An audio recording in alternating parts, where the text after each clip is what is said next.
product. But what I'm going to do is just sort of, because we have a lot of new people joining us for the first time, I want to make sure that they understand how the camera actually functions, how it's different from traditional cameras that were designed upwards of 20 years ago, so that when we talk later about applications, about uses, you have an idea of why we're so excited about this non-articulating camera head. So that's what I'm going to start with, and then we'll get to the meat of the subject, which is Joe Hernandez and all of his vast experience in the field, which I think is what most of you have tuned in for. So I'm going to start communicating about the FL360. So I'm not going to go into a huge amount of detail, so I do want you to know that Matt and I are available for one-on-one sessions about the actual camera itself that we can do using this video suite that we've created here. So if I don't cover everything you want to know about the camera in technical terms, by all means reach out to us and we can set up a separate meeting with you. So the biggest thing about this camera is how robust it is, how absolutely light it is, and the fact that this is the camera. So it's a wireless product. It uses two cameras, one on either side, that we stitch together in a tablet wirelessly through software that's available on Google Play Store at no charge. So basically these two cameras, there's no moving pieces in this camera head. So that's an extreme bonus for longevity of the camera, and it gives us some extremely good opportunities to change the dynamics of using cameras in a rescue scenario. All right, so essentially we also have lighting on here, which I'll show you briefly. But because this camera is the only thing, we have lots of choices about how we want to use it. We can use it with a eye hook that's included with our kits, that allows you to drop this camera vertically, right? You can also put it on extendable poles, which we provide in our kits, or even a little adapter that we sell that allows you to use a paint pole adapter that you can get at your local hardware store that can go up to 20 feet. So you can essentially turn this little camera into a super probe. So very simple little devices like that, really accessorized. It's powered by two lithium-ion batteries that give the camera a 4-hour life in normal circumstances. So that's a lot of juice packed into a small package, and they're very fast to recharge. Because we allow the camera to go submersible for 10 feet for 30 minutes, we do include an environmental lid that will go on the camera right here, and that protects the camera seal. Always ensure that the little ribbon isn't sticking out, because that will then allow water in and the camera can get damaged. But that little environmental lid allows us to go underwater 10 feet, 3 meters for 30 minutes. I'm going to put on the lid that has our speaker and microphone. Simple. It's a 4mm. It is included in the kit. If you run over it with your truck, it's easy to buy at the local hardware store. Nothing really proprietary, unique about a lot of the accessories and tools that we include with this.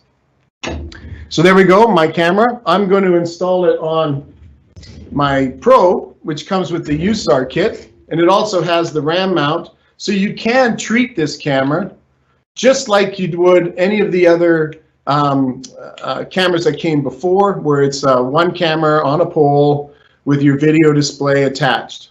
But always knowing that it is wireless, we don't have to use it this way, but we do give you that opportunity. One trick that you have to know about using this camera is that this FL360 logo is always to the right, and it's always parallel to the ground, because, for all you search guys out there, no more rotating the camera. You do not rotate the camera. It stays in this fixed position, whether you're going vertical or you're going horizontal. This FL360 is parallel to the ground, and it's all of the rotation is done on the tablet, which I will show you. All right, so in the moment, what I'm going to do is actually, as we go around, I'm going to adjust my camera so it's sitting to the front. You can see our wonderful boardroom here at Agility in Richmond, BC, Canada. I'm going to put the camera into the hole. Got to rotate it here to its correct position. Then I'm going to actually go down. All right, so now I'm in my search box. And what this allows me to do is now I control the camera, the image of the camera, because remember, there's no moving pieces on the camera head, with my finger, right? So now the circle is always the front, the X is always the back. I can pinch and zoom a little bit, but this is the first camera on the marketplace that allows you to see the entry point into the space. And that's important because it's always been one of those problems where, yes, you breach a hole, you put the hole through, and then you can't see the back wall. There could be a person laying against it. In this, there's power. There's right there by the hole that we made. So we just missed the power. That brings up the question, have we turned off power to this building? Do we want to avoid that? If we breach this space, maybe we go to the right as opposed to the left, right? At any point in time, I can hit this top little corner here. I can open it up, and this will always center the camera. We've got lots of other opportunities in here. Again, you can see we've got a little macabre here. We've got a finger missing from a hand down here.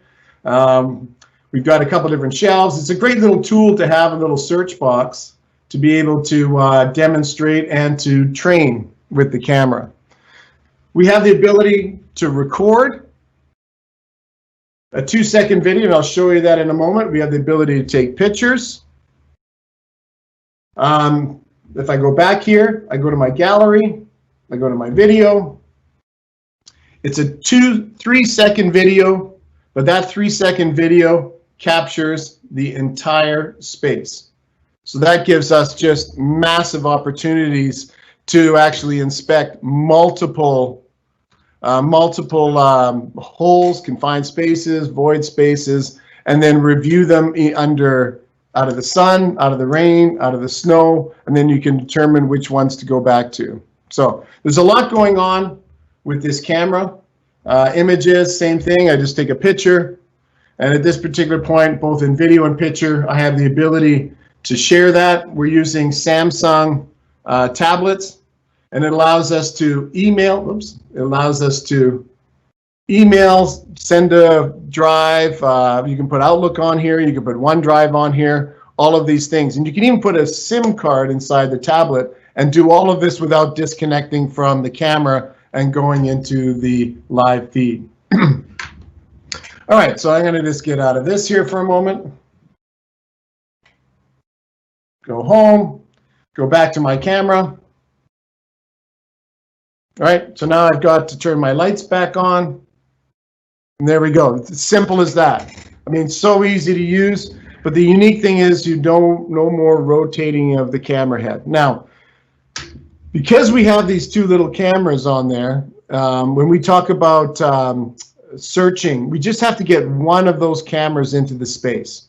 And then because if we're a little tight confined, one of those cameras will give us a view inside the space. So it's really quite powerful. That articulating camera head of older designs, they needed so much room inside the void space to move back and forth to see anything because they're pointing directly at. So this opens us up to truly the first camera that, yes, was built for search, but it can do so much more now. And in other disciplines of confined space, which, mind you, it's not intrinsically safe approved, so you have to be careful, it's ventilated, but you also can do into vehicle accidents, industrial accidents, trench, high angle. Imagine attaching this to the top of the guy who's rappelling down. You can view everything that's going on, including what's going on above, what's going on horizontally on the floors as they're passing through. So quite remarkable. I can go on this for hours, but I'm not, because I'm not the main attraction here.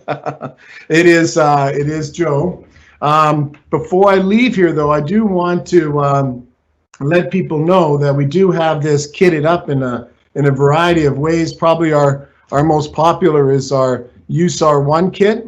This comes with a 10-inch tablet, which also allows us to use hardwire. So we have a 10-foot hardwire cable that it comes with the kit, and then we have the ability to sell optionally a 100-foot cable that allows you to connect to the camera wired in case you're having any issues with wireless or you're going into some structure that doesn't support wireless, and they are out there, lead-lined buildings, solid rock buildings, Pentagon, for instance, something like that. And then we have our RSK, which is a rapid search kit, also designed around search.